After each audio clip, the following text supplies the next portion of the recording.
साथी, हमारे भाई, हमारी बहनगण, आप सबों को सबसे पहले हम लोग अपने पूरे संगठन के माध्यम से अभिनंदन करते हैं, आभार करते हैं और आपका धन्यवाद करते हैं कि आज चुनाव में जो भी परिणाम हमें हासिल हुए उनमें कहीं ना कहीं आप सबों का बहुत योगदान रहा। आप सबों ने हम जैसे नौयुवाओं को अपने चैनल में स्थान दिया, हमारे विचारों को गांव-गांव तक लेकर जाने का प्रयास किया। इसके लिए आप सबों का हम लोग तहे दिल से आभार प्रकट करते हैं, अभिनंदन करते हैं। और साथ ही साथ आज ही हमारे 18 जून है, यानी एक साल पहले ही हम लोगों ने राजनीतिक इलेक्ट्रल पॉलिटिक्स में कदम रखने का घोषणा किए थे, फैसला किए थे बलियापुर की मिट्टी से। तो आज साल भर हुए, उसको भी लेकर हम लोग शुभकामनाएं सबों को। और साथ ही साथ झारखंड के तमाम मतदाताओं को आभार करते हैं जिन्होंने हमें पहले चुनाव में फर्स्ट अटेम्प्ट में एज ए हमारे सभी प्रत्याशी निर्दलीय लड़े और उनको लगभग 8.5 लाख के आसपास मत प्राप्त हुए। इसके लिए पूरे झारखंड के जनमानस का आभार व्यक्त करते हैं। और साथ ही साथ हम गिरिडीह से उन तमाम पोस्टल बैलेट के माध्यम से मत देने वाले तमाम मतगणना कर्मियों का आभार प्रकट करते हैं, क्योंकि वहाँ मैक्सिमम जो होते हैं वो मैक्सिमम ही सबके सब एजुकेटेड लोग होते हैं, सब सरकारी नौकरी, अर्ध सरकारी नौकरी को करने वाले लोग होते हैं। और उन्होंने सबसे ज्यादा मत मेरे पक्ष में किया है, लगभग 5000 मत मुझे मिले 10,000 में। तो तमाम मतगणना कर्मी जिन्होंने मतदान किया है उनका एक बार पुनः विशेष आभार। और बाकी इस राज्य की जनता का बहुत बहुत आभार, जिनके माध्यम से आज हमें एक हौसला मिला है, एक नई ऊर्जा मिली है। और साथ ही साथ हम लोग आशा करते हैं, उम्मीद करते हैं कि जिस उम्मीद के साथ राज्य के जनमानस, राज्य की जनता हम लोग पर आस जता रही है, उस पर हम लोग खरा उतरने के लिए आगामी विधानसभा के चुनाव में मजबूती के साथ शिरकत करेंगे। और साथ ही साथ केंद्र में जो नई सरकार बनकर आई है उनको हम बधाई देंगे, उनको शुभकामनाएं देंगे और उनसे अपेक्षा रखेंगे कि सबसे पहले जो नीट का मामला सामने आया है, जिसको लेकर काफी चर्चाएं हो रही है, पूरे देश में माहौल गर्म है, इस नीट में जो समस्याएं आई इनका समाधान किया जाए। क्योंकि आज लाखों करोड़ों युवाओं का भविष्य इन परीक्षाओं में तय होता है, इन परीक्षाओं के माध्यम से अपने भविष्य को तय करते हैं। तो जो नई सरकार देश में बनकर आई है उनसे मेरी अपील होगी झारखंड के तमाम मीडिया हाउस के माध्यम से कि इस समस्या का निदान हो। और साथ ही साथ जो भी हमारे प्रत्याशी जीत कर आए हैं, मैं उनसे इस बात की अपील करूंगा कि वो पूर्वाग्रह की राजनीति ना करेंगे, वो किसी बूथ को गिनकर किसी के सहयोग करने की राजनीति ना करेंगे। मैं उनसे ऐसी अपेक्षाएं रखता हूं और इन्हीं शुभकामनाओं के साथ मैं झारखंड के आने वाले विधानसभा चुनाव के लिए तमाम राज्यवासियों को संदेश देना चाहता हूं कि इस बार ऐसे युवाओं का चयन करें जो राज्य के हित के साथ लड़ाई जो चली आ रही है उसको विराम लगाते हुए एक बेहतर नीति बनाई जा सके। आपकी सवाल। तो आप लोग विधानसभा में क्या रणनीति है आप लोग का चुनाव लड़ने का? देखिए, विधानसभा के चुनाव हम लोग प्रयास करेंगे कि बहुमत की सीटों पे लड़े। यानी मान के चलिए हम लोग 8 लोकसभा की सीटों पे चुनाव लड़े थे, तो 8 6 48, शायद चतरा और हजारीबाग में 5-5, यानी 46 सीटें तो हमारे अंडर आ ही रही हैं। तो उन 46 सीटों पे तो लड़ना ही है। उसके बाद हम लोग जमशेदपुर में प्रत्याशी नहीं दिए थे, खूंटी पे नहीं दिए थे, गोड्डा में नहीं दिए थे। तो हमें लगता है इन 3 लोकसभा में हम लोग जाएंगे, वहाँ हमारे वोटर्स हैं, वहाँ हमारे कार्यकर्ता हैं। तो हमें लगता है कि 55 के आसपास विधानसभा सीटों पर हम लोग चुनाव लड़ते हुए दिखेंगे। तो क्या आप लोग निर्दलीय लड़ेंगे कि कुछ? नहीं, देखिए, दिल्ली इसी क्रम में गए थे। दिल्ली जाने का कार्य डेमोक्रेसी का स्कूल में भी शामिल होना था और चुनाव संबंधित इलेक्शन कमीशन से जानकारियों को भी लेना था। तो हमें लगता है 15 से 25 दिनों के दरमियान हमारी पार्टी का सिंबल भी अलॉटमेंट होने की संभावना बन जाएगी और पार्टी को रजिस्ट्रेशन नंबर भी अलॉटमेंट हो जाएगा। तो पहले इंडियन स्कूल ऑफ डेमोक्रेसी, उसके बाद JNU। जी। इस तरह के व्याख्यान का क्या अर्थ है कि जयराम राष्ट्रीय परिदृश्य में अपनी पहचान और शिनाख्त को बनाना चाहते हैं? देखिए, मेरा उद्देश्य ये रहा कि जिन मंचों में मुझे अवसर मिला, मैंने वहाँ झारखंड की, मैंने तो आशा किया था कि संसद में झारखंड के विषयों को रखा जाएगा, लेकिन अगर संसद में जाने से हम लोग चूक गए तो कम से कम उन संस्थानों तक हमारे विषय जाने चाहिए जहाँ देश और राज्य के तमाम मुद्दों पर विचार और विमर्श किया जाता है। तो उसी उद्देश्य के साथ मैंने उन आमंत्रण को स्वीकार किया, चाहे इंडियन स्कूल ऑफ डेमोक्रेसी का मामला हो या फिर JNU का मामला हो। और साथ ही हम लोग वहाँ एग्रीकल्चर यूनिवर्सिटी भी गए थे, वहाँ के भी तमाम रिसर्च स्कॉलर से मिले जहाँ झारखंड के भी युवा हैं। तो वहाँ जाने का उद्देश्य यही था कि हम झारखंड के विषयों को उनसे साझा कर सकें और उन विषयों पर निदान कैसे हो, आने वाले विधानसभा चुनाव में हमारी स्ट्रेटेजी क्या हो, उन विषयों पर बात करने के लिए। विधानसभा चुनाव आप लड़ने जा रहे हैं, तो आपका मुद्दा फिर क्या होगा? देखिए, विधानसभा का चुनाव राज्य के मुद्दों पर आएंगे। राज्य का सबसे ज्वलंत मुद्दा अभी छात्रों की निराशा है और छात्रों की जो हताशा है वो हमारा एक महत्वपूर्ण मुद्दा रहेगा। हम लोग सरकार में आते हैं तो सबसे पहला हमारा प्राथमिकता जो रहेगा कि इस राज्य में नियमित परीक्षाएं होंगी और फ्री एंड फेयर एग्जाम लिए जाएंगे। अगर उसमें किसी प्रकार की गड़बड़ी होगी तो उसमें उच्च से उच्च पदाधिकारी क्यों ना है, उन्हें बिल्कुल बर्खास्त किया जाएगा। उनके साथ किसी प्रकार की कोताही नहीं बरती जाएगी। जनाब, आप पहली बार लड़े चुनाव, 8 लाख से ज्यादा वोट आपके उम्मीदवारों को मिला है। आजसू पार्टी जो है वो अब एक तरह से अगले विधानसभा चुनाव तक का जो है रोड मैप उन्होंने जारी किया और उन्हीं इलाकों को वो फोकस कर रहे हैं जिन इलाकों में आपकी अच्छी खासी पैठ रही, वोट आपको मिला है। तो आप कैसे देखते हैं, आपके लिए क्या आजसू आज की तारीख में चुनौती है, या है तो फिर कैसे निपटेंगे उससे? देखिए, मेरे लिए कोई एक विशेष दल हमारी चुनौती नहीं है, क्योंकि मैंने वहां से वोट लाए जहां से आजसू के अलावा बाकी पार्टियां थे। जैसे मैंने बेरमो से 53,000 वोट गेन किया, वो कांग्रेस की सीट है, पारंपरिक सीट है कांग्रेस की। मैंने टुंडी से भी 60,000 वोट लाए, वो झारखंड मुक्ति मोर्चा की सीट है। मैंने डुमरी से 90,000 वोट लेकर आया हूँ, 90,000 मैंने, वो झारखंड मुक्ति मोर्चा की पारंपरिक सीट है। तो ऐसा नहीं है, किसी एक दल से हमारी लड़ाई नहीं है, हमारी लड़ाई एक विचारधारा की है। और ये जो फिलहाल जो पॉलिटिक्स कर रहे हैं उससे जनता कहीं ना कहीं कट रही है। हाँ, नो डाउट हमें समय लगेगा, लेकिन आने वाले दिनों में झारखंड की पॉलिटिक्स में हम लोग बेहतर स्थिति में होंगे और एक बेहतर क्षेत्रीय पार्टी के रूप में होंगे। अकेले लड़ेंगे आप? जी, फिलहाल हम लोग विधानसभा के चुनाव अकेले लड़ेंगे। जयराम जी, ये देखा गया चुनाव में कि केवल एक जाति विशेष का। दादा, अब हम आपसे करवत प्रार्थना करना चाहेंगे, आप सभी लोग इंटेलेक्चुअल लोग हैं, एकेडमिक लोग हैं, मीडिया हाउस के लोग, अब इस सवाल से हमें बचने दिया जाए, इस सवाल से हमें रहम किया जाए। 3.5 लाख एक जाति के वोट नहीं है।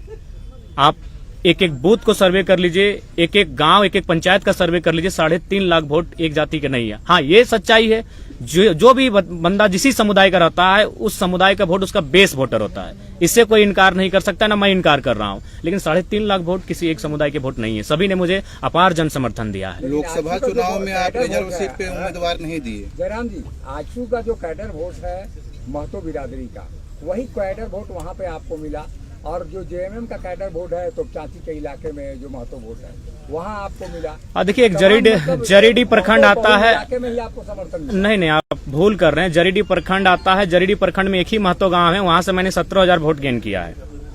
तो मुझे लगता है आप लोग थोड़ा सा भूल कर रहे हैं, आप लोग को और ग्राउंड में जाकर सर्वे करने की आवश्यकता है, क्योंकि आप लोग उन्हीं बातों को सुनते हैं जो मीडिया में बाकी दलों के नेता कहते हुए दिखते हैं। आप जनता के बीच जाइए और जनता के बीच जानने का प्रयास कीजिए कि आज हमारा रोल क्या है। आप चले जाइए बेहराकुदर, वो एक राजपूत समाज का गांव है, वहां मुझे अच्छा वोट मिला। आप चले जाइए चौबेडी, वो ब्राह्मण का गांव है, मुझे वहां से अच्छा वोट मिला। तो मैं किन किन समुदाय को गिनाऊं, बताइए? हर एक समुदाय ने मुझे अच्छा मत दिया है। तो इसीलिए कृपया अब कम से कम 2 साल बाद मैं आपसे आग्रह करता हूं कि इस विषय को विराम दीजिए, एक जाति का लेकर। आज हम लोग जिन विषयों पे बात कर रहे हैं, ये विषय तो देश स्तर के विषय हैं, ये विषय राज्य स्तर के हैं, और वो नेता हमारे वहाँ चुप रहते हैं। तो मैं जिन विषयों पर लड़ाई लड़ रहा हूँ, जिन विषयों पर मैं रिजल्ट हासिल कर रहा हूँ, ये पूरे राज्य के विषय हैं। रिजर्व सीट पे आप लोकसभा चुनाव नहीं लड़े? नहीं दादा, लड़े। 2 रिजर्व सीटों पे हम लोग चुनाव लड़े। सिंहभूम में हम लोग हो समुदाय के साथ गए, दुमका में हम लोग संथाल समुदाय के साथ गए, और सिंहभूम के हमारे प्रत्याशी लगभग 50,000 वोट लेके आए, 44 के 45,000 वोट था। जहाँ जेएमएम का उम्मीदवार था? नहीं, ऐसा कुछ नहीं है, ऐसा कोई प्लानिंग नहीं है। हम लोग ये देखें कि हम लोग वोटर्स कहाँ हैं, कहाँ हमारे केडर हैं, जहाँ चुनाव में काम हो सकता है। गोड्डा में भी हमारे थे, लेकिन वहां तक हम लोग पहुंच नहीं पाए, प्रत्याशी नहीं मिल पाया। तो ऐसा नहीं है। हम लोकसभा चुनाव में आप सामान्य वर्ग के कैंडिडेट्स को बहुत न के बराबर उतारे। देखिए, एक्चुअली देखिए, लोग विधानसभा चुनाव में दिखेंगे निसंदेह। हम लोग गोड्डा के लिए भी प्रीफर किए थे कि उस सीट पर हम लोग सामान्य प्रत्याशी को रखें, लेकिन नहीं प्रत्याशी सामने आया। देखिए, सामान्य वर्ग कहीं ना कहीं थोड़ा सा आज के मैंने डेट में भी संपन्न है, तो इसलिए थोड़ा सा लेट लगे। उस समुदाय के बीच हमें आने में थोड़ा लेट लगेगा, लेकिन वे भी दिल खोल के तैयार हैं कि ये बच्चे जो आ रहे हैं राजनीति में, उनका स्वागत करेंगे। तो निसंदेह सामान्य वर्ग के लोग भी हमारा स्वागत करेंगे, उनके बीच भी हम लोग जाएंगे। गांडे उपचुनाव भी था, फिर क्यों नहीं लड़े उस पे? गांडे उपचुनाव हम लोग इसलिए नहीं लड़ पाएंगे, लोकसभा का चुनाव भी उसी तारीख को था और हम लोग नहीं मैनेज कर पाए, क्योंकि हमारा व्यवस्थित कोई टीम नहीं था, और व्यवस्थित टीम नहीं होने के कारण हम लोग इन चीजों को हैंडल नहीं कर पाए। एक अच्छा मौका था, क्योंकि आपके समर्थक आपको मुख्यमंत्री के तौर पर देते थे। चुनाव लड़ेंगे।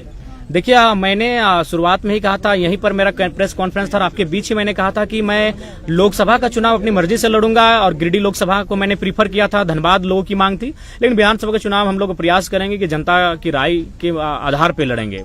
तो फिलहाल तय नहीं हो पाया है, लेकिन उम्मीद है कि यह बहुत जल्द तय हो जाएगा कि विधानसभा का चुनाव हम कहां से लड़ें। जयराम जी, युवाओं को काफी अपेक्षा आपसे उम्मीद है, और वो लोग शिक्षा को लेकर, जैसे पेपर लीक हो रहा है, उसको लेकर आपसे काफी उम्मीद रखते हैं, और चूंकि आप चुनाव लड़ चुके हैं, तो आगे की क्या रणनीति होगी आपको? देखिए, 2018-21 का डिग्री अभी तक नियुक्त नहीं किया गया। देखिए, उन सब विषयों पे हम लोग लगातार मुखर होकर बोले हैं। आज हमारे बीच हमारे बड़े भाई देवेंद्र जी बैठे हैं। चुनाव के दौरान इनको लगभग 15 दिन जेल के भीतर रहना पड़ा, तो कारण वही था पेपर लीक का मामला। तो देखिए, जहां तक हम लोग का सामर्थ्य है, जिन विषय पर हमने देखिए, लड़ाई दो तरीके से लड़ी जाती है, या तो सदन के भीतर या तो सड़क में धरने के माध्यम से। तो हम लोग अगर सदन में नहीं तो सड़क से तो लड़ाई लड़ ही रहे हैं, सड़क से तो लगातार अपनी आवाज को बुलंद कर रहे हैं। हमारा जो सामर्थ्य है उन चीजों पर हम लोग कभी पीछे नहीं हटे, हम लोग कभी भी आवाज उठाने से, यहाँ तक आज मेरे ऊपर भी 13 FIR है, एक भी व्यक्तिगत FIR नहीं है। FIR क्यों मिला है? न किसी कंपनी में धरना देने के लिए, किसी को मुआवजा दिलाने के लिए, किसी को नियोजन दिलाने के लिए।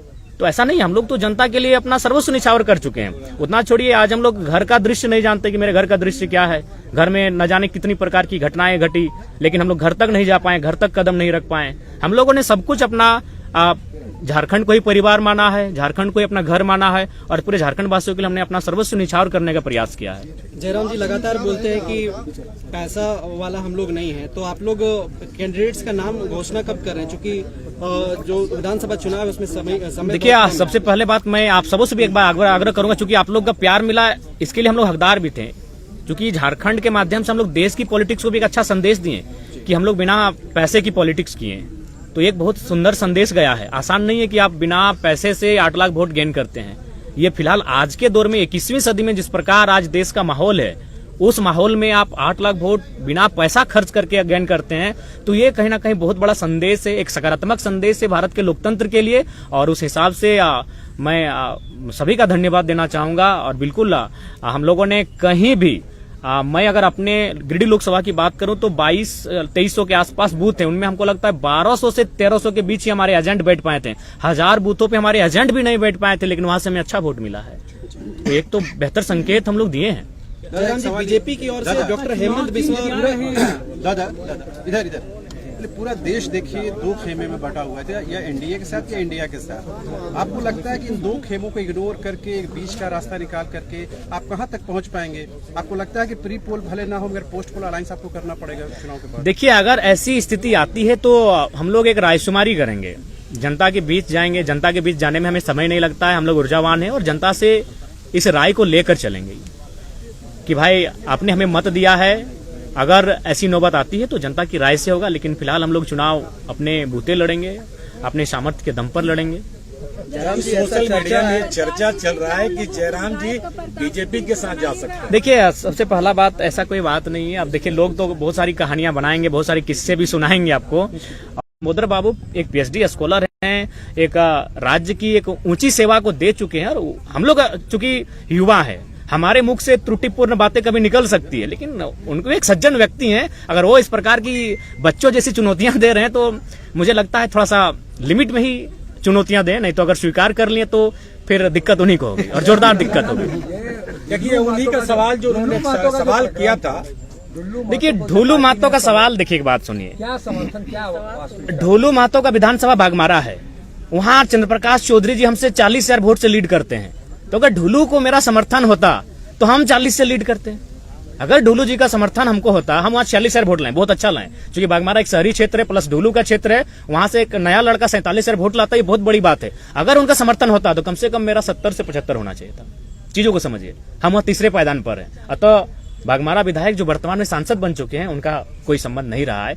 ये एक मीडिया में आया था, लेकिन वो सच्चाई नहीं है। विधानसभा चुनाव में सामान्य वर्ग को क्या टिकट देना? बिल्कुल, क्यों नहीं है, हर एक वर्ग, हर एक तबका, सबके साथ लेकर चलना है। अरे हम लोग बिल्कुल देंगे। आज होश हवास में इतने मीडिया कर्मियों के माध्यम से कह रहे हैं, स्वर्ण वर्ग को भी हम लोग विधानसभा में उतारेंगे, और बाकायदा हम लोग चाहेंगे कि एकेडमिक लोग आए, कुछ पत्रकारिता से भी लोग आए। हम तो सनिधा को ऑफर कर रहे हैं, गोड्डा की किसी एक सीट को चयन करें, अभी 6 महीना का समय है, गोड्डा, महागामा, पोड़ाहाट, एक सीट का चयन करें। हम आपके सामने कह रहे हैं, अगर सनिधा एक सीट का चयन करते हैं गोड्डा से, तो हमारे प्रत्याशी होंगे। खतियानी उम्मीदवार या फिर गैर खतियानी? देखिए, हाँ, सवाल कर रही है दीदी, आपके जितने कैंडिडेट थे लगभग तीसरे पायदान पर रहे, बहुत मेहनत की है सनिधा। उनको फिर से मौका? देखिए, ये संगठन तय करेगी। पहला बात तो उनको हम लोग सांसद मान चुके हैं, तो वे सांसद की तैयारी कर ही रहे हैं।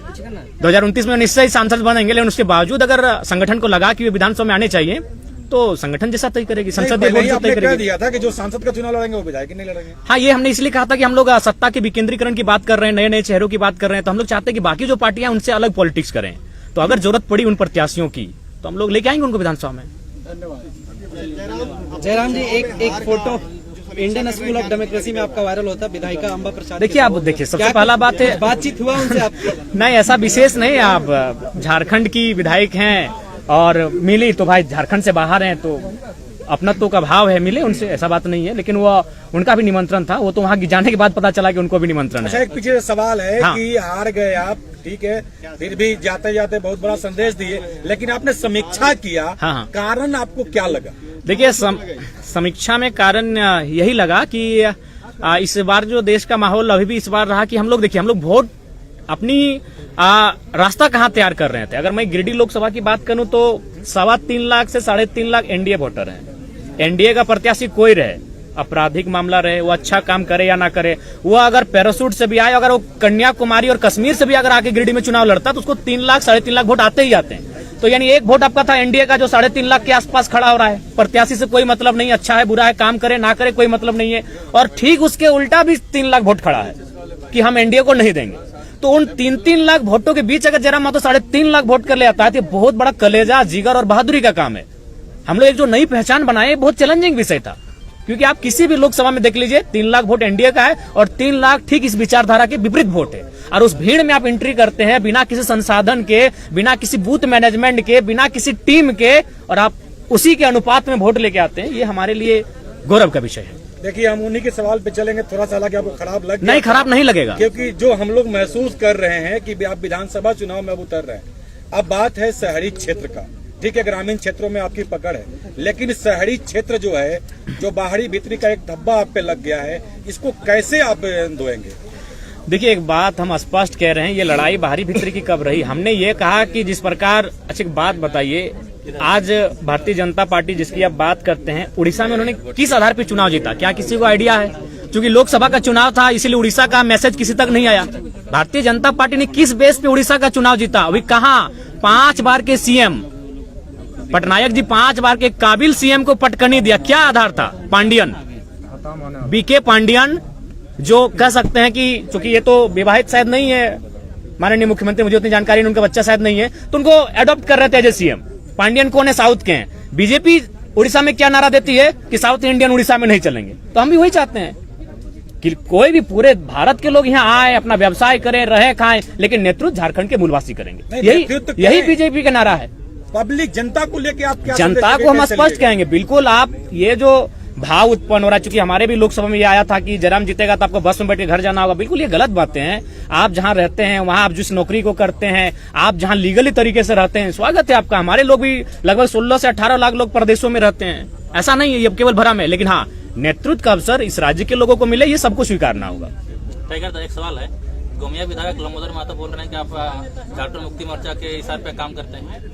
अच्छा, तो झारखंड मुक्ति मोर्चा के इशारे पे काम करते हैं तो डुमरी में हमको 90,000 वोट कैसे आता? एक पीएचडी वाले व्यक्ति अगर इस प्रकार के बयान दे रहे हैं तो हमको लगता है उचित नहीं है। टुंडी में हमको 60,000 वोट फिर कैसे आ जाता? बेरमो जो महागठबंधन का सीट है वहां हमको 50,000 वोट कैसे आता? उपचुनाव में सीट नहीं, हमने स्पष्ट कहा है कि हमारा पहला चुनाव किसी की मौत पे नहीं लड़ेंगे। वहां स्वर्गीय जगन्नाथ महतो की मृत्यु हुई थी और हम लोग पहला चुनाव शुरुआत किसी की मौत से करें, ये हमारा, चूंकि हम लोग सिद्धांतिक पॉलिटिक्स करेंगे, चुनाव हार जीत से ऊपर। अगर हम लोग को केवल चुनाव ही फोकस होता तो मैं आपको बताना चाहूंगा, एक पार्टी ने तो हमको यहां तक कहा था कि अगर आप नहीं लड़ेगा तो देवेंद्र जी को मना दीजिए, आप एक लड़का हमको दे दीजिए चुनाव लड़ने के लिए, हम लोग को प्रत्याशी नहीं मिल रहा है। तो अगर हम लोग को सांसद बनना होता तो आज जयराम महतो के साथ आप नहीं बैठे होते, आज सांसद जयराम महतो के साथ आप बैठे होते, क्योंकि मुझे भी आइडिया है कि किस सीट को कौन निकाल सकता है। दोनों दलों ने हमें सीधा ऑफर दिया था, एकदम सीधा, दिल्ली से डायरेक्ट टेलीफोन था, एक से हमारा 18 मिनट टॉक हुआ था, एक से 4 मिनट 45 सेकंड टॉक हुआ था कि आप लड़िए हमारी। और ऐसा नहीं कि आप एक सीट से, क्योंकि हमने नेता नहीं रहे भैया, जनता का आशीर्वाद है, हम लोग जननेता हैं, किसी सीट से चुनाव लड़ने का मादा रखते हैं, 4-5 सीटों से चुनाव लड़ने का मादा रखते हैं। और उन्होंने वही ऑफर दिया था कि आप गिरिडीह से लड़िए, आपका मन हो धनबाद लड़िए, आपका मन हो रांची चले आइए। इसी से जुड़ा हुआ सवाल है, गांडे से भी आप नहीं होता है, आप मर्ज नहीं करेंगे अगर जीतते हैं चुनाव तो? जैसे देखिए, नहीं, हम लोग हाथ जीत से ऊपर की पॉलिटिक्स करने के लिए आए हैं, कोई मर्ज नहीं करेंगे दादा। पोस्ट अलायंस पर जनता के राय के बाद हम लोग सोचेंगे, लेकिन मर्ज कहीं नहीं होगा, क्योंकि हम लोग एक ऐसी पॉलिटिक्स कर रहे हैं कि जहां हम लोग रुकेंगे आने वाली पीढ़ी वहां से स्टार्ट करेगी। देखिए, पहले बात, अभी गिरिडीह अभी भी आप जाके देखिए, आप देवेंद्र दा का जहां कैंपेन वहां जाके देखिए, आज भी लोग अपने घरों में चावल इकट्ठा करके रखे हैं, आज भी लोग अपने घर में आलू और प्याज इकट्ठा करके रखे हैं। उस विश्वास का कत्ल नहीं होगा दादा। चुनाव हार जाएंगे, क्या होगा? यहाँ जीने के लिए कोई थोड़ी आया है, लेकिन उन भरोसे के साथ उन भरोसे का कत्ल नहीं किया जाएगा। हम लोग सैद्धांतिक पॉलिटिक्स करने आए बोले तो अगर हमको अपनी महत्वाकांक्षा होती हम संसद में होते। आज हम संसद में होते। जब 3.5 लाख वोट हम अकेले ला सकते हैं, अपने दम पर ला सकते हैं, तो दोनों पार्टियां हमें टिकट कर रही थी। आराम से एनडीए और यूपीए को चयन करते किसी सीट से और निकल जाते, संसद भवन में कमरा भी मिल जाता और झारखंड की समस्याओं को उस पार्टी से रख देते। लेकिन उस भरोसे का क्या होगा जो 85 साल की बूढ़ी महिलाएं आज खाना नहीं खा पा रही हैं। हम कई बार उनसे मिलने गए कि अभी चुनाव बहुत है, हम लोग अभी 29 साल के आगे भी चुनाव लड़ेंगे। रो रही हैं, 5-6 साल की बच्चियां रो रही हैं कि नहीं कैसे हार गए टाइगर। तो उस भरोसे को हम लोग कहीं ना कहीं दरकिनार नहीं कर सकते हैं। दुनिया चौधरी को मंत्रिमंडल में जगह नहीं मिला, उसका फैक्टर जयराम महतो को बता रहे हैं। देखिए उसका फैक्टर वो स्वयं है, इसलिए स्वयं है कि उन्होंने कभी नहीं कहा कि हम लोग उनका मुद्दा क्या होगा। उन्होंने एक ही चीज कहा कि जयराम से ऊपर है राम। और स्वाभाविक है, हम लोग इंसान है, राम जी हमसे ऊपर हैं। लेकिन क्या भगवान राम के नाम पर चुनाव लड़ना चाहिए? मुद्दे हैं लड़ने के लिए, आप उन मुद्दों पे लड़िए। अब तो मैंने राम को अल्लाह को दूर रखिए राजनीति से। कब तक इस देश की राजनीति को यूं ही मतलब धार्मिक उन्माद में लोग रखेंगे? हम चाहते हैं कि पढ़े लिखे नौजवान जब आ रहे हैं राजनीति में तो कम से कम राजनीति को शुद्ध रखें। इनमें उनका स्वयं दोष है। अगर उनकी स्ट्रेटजी होती, अगर वो गांव जाते हैं तो जयराम आते हैं क्यों रणभूमि में? अगर आज माननीय सांसद महोदय गांव जाते हैं, लोगों के बीच बैठते हैं, तो जयराम महतो क्यों आते हैं? एक 29 साल का लड़का जिसका अभी तक आज 1 साल हम लोग का पूरा हो रहा है, पार्टी का मैंने निर्माण किया हुआ, 1 साल में यहाँ तक कैसे आता मैडम बताइए? कहीं ना कहीं उनकी खामियां हैं, उनको बोलिए। और साथ ही साथ सबको संदेश देंगे कि आपका जो पॉलिटिक्स करने का तरीका है उसको भी बदलिए। आप जनता से कटे हैं, आप में और जनता में अंतर है। आपका महल 18वें तल्ला पर है और जनता आज झुग्गी झोपड़ी में रहती है। आप जनता से कटे हुए लोग हैं, आप जनता के लिए काम नहीं कर रहे हैं। जो भी कर रहे हैं अपने परिवार को भरने काम कर रहे हैं। और महोदय सांसद से कहिएगा कि आप तो रामगढ़ के हैं, आप सुन रहे हैं लइयों में जमीन खरीद ली है। सॉरी, वीडियो देखा, उसमें बोल रहे थे कि ये उम्मीद नहीं था कि 3.5 लाख वोट लेकर आएंगे जयराम महतो। हम राहुल गांधी जी से बात करेंगे और उनको कांग्रेस में लेकर आएंगे और तमाम तरह की बातें जो आपको लेकर कहते हैं, इस पे क्या कहना चाहिएगा?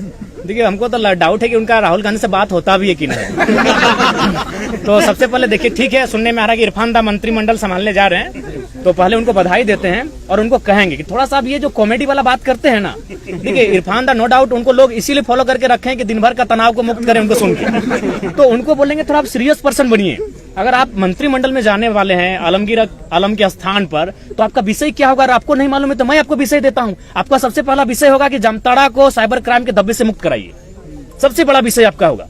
आपका दूसरा विषय होगा कि जामताड़ा की स्थिति देखिएगा, जामताड़ा के 95% जो पेशेंट होते हैं वो धनबाद आते हैं इलाज करने के लिए, और आप बतौलेबाजी करते हैं। आप रणधीर सिंह के साथ बतौलेबाजी करते हैं, तो कभी भानु प्रताप शाही से, तो कभी निशिकांत दुबे से। ठीक है, कटाक्ष कीजिए, लेकिन जो जेन्युइन समस्या है, जो गंभीर समस्या, उन पे बात कीजिए, उन पे काम कीजिए, उन पे रोड मैप तैयार कीजिए। तो उनको हमारा ये संदेश रहेगा।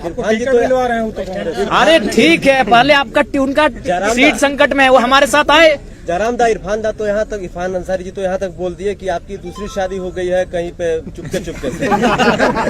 देखिए आप वो बोले थे मेरे वीडियो में, इसलिए मैंने आपसे पूछ दिया। नहीं, ऐसा है, ये सब निराधार बातें हैं। शादी करके आपको लगता है कि कोई मतलब छुप के रह सकता है? ये आसान बात नहीं है। ऊपर से हम लोग को 1 साल पॉलिटिक्स हुआ है भैया। इससे पहले मेरा पास्ट है, आपको मैं बताना चाहूंगा। एक प्रत्याशी जो संसद के चुनाव में लड़ रहे थे, उनकी एक टीम गई स्पेशल मेरे तुपचाची प्रखंड में, और तुपचाची प्रखंड से लगभग 150 नौजवान जिनकी उम्र थी 25 से 30 साल, उनको इकट्ठा किया, जो मेरे साथ खेलते कूदते थे, और उनसे यही सवाल किया कि यार कोई अफेयर का मैटर बताओ ना। तो उन लोगों ने एक ही चीज कहा कि उस लड़के को हम लोग बचपन से जानते हैं, उसको 2 ही जगह देखे हैं, एक अपने गांव से बस में बैठकर कॉलेज जाना, और दूसरा शाम को आके फुटबॉल खेलना। इसके अलावा उसको कहीं नहीं देखे। तो ये चीजें भ्रामक हैं, ऐसा कोई विषय नहीं है। और होगा तो छुप के क्यों करना यार, बताइए ना समर भैया। प्रेम, किसी ने प्रेम किया है तभी हम लोग का उत्पत्ति हुआ है। यहाँ जितने लोग बैठे हैं, जितने लोग खड़े हैं, अगर एक नर और नारी के बीच प्रेम हुआ है उनके मध्य, तभी हम लोग का सृजन हुआ है। तो प्रेम से मुकरना क्या, प्रेम से इनकार क्यों करना? प्रेम करने के लिए कोई मिले तो।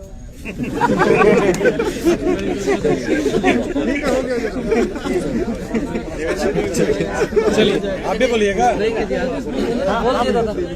तो सिल्ली से किसको दे रहे हैं? देखिए ये सिल्ली की जनता तय करेगी। सिल्ली की जनता तय करेगी। सिल्ली की जनता तय करेगी। नहीं, अभी 15-20 दिन में क्लियर हो जाएंगे। तो अमित महतो के साथ ये देखिए, अगर आएंगे तो सोचेंगे, क्यों नहीं सोचेंगे? अच्छे व्यक्ति हैं, उनका विधायकी भी गया है, जहाँ मतलब कहीं ना कहीं मैंने दुर्व्यवहार से, मैंने लोगों के राजनीतिक दलों के दुर्भाव से गया है। वही FIR एक धनबाद के विधायक का था, उनको 18 महीना मिला, इनको 24 महीना केस हुआ। तो एक झारखंडी होने के नाते उनके साथ हमारा सिंपैथी है कि उनके साथ अन्याय हुआ है, खासकर विधायकी जाने के मामले में। तो सिली समित महतो से मिलेगा क्या टिकट? देखिए अभी तय नहीं हुआ।